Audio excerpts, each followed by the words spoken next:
Welcome to Luca and Miguel. Enjoy the video. You start by identifying the exact USB-C jack and its capabilities. This matters because not every port provides power delivery or high-speed data.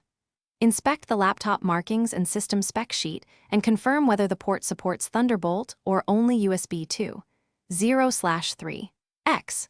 Once done, choose a cable and adapter rated for the function you need, power delivery for charging or USB 3. 1/3, 2 for fast transfers. Make sure the cable shows PD wattage and data speed so you avoid slow or unsafe connections.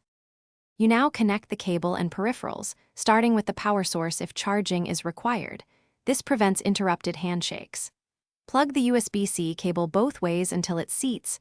Remember, it's reversible but must be fully inserted. If you need multiple devices, use a powered hub or a certified dock to avoid overdraw. Then configure the operating system, allow external display arrangement, confirm storage mounts, and set power profiles so the port supplies appropriate current and the OS recognizes devices correctly. You finish by verifying the expected outcome: charging indicator, correct transfer speeds, or external display output.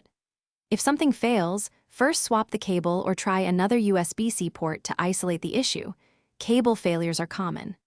If problems persist, update drivers or firmware and perform a power cycle or SMC reset on the laptop because firmware controls port power management. One key troubleshooting tip: test with a known good PD charger and cable to quickly determine if the laptop or accessory.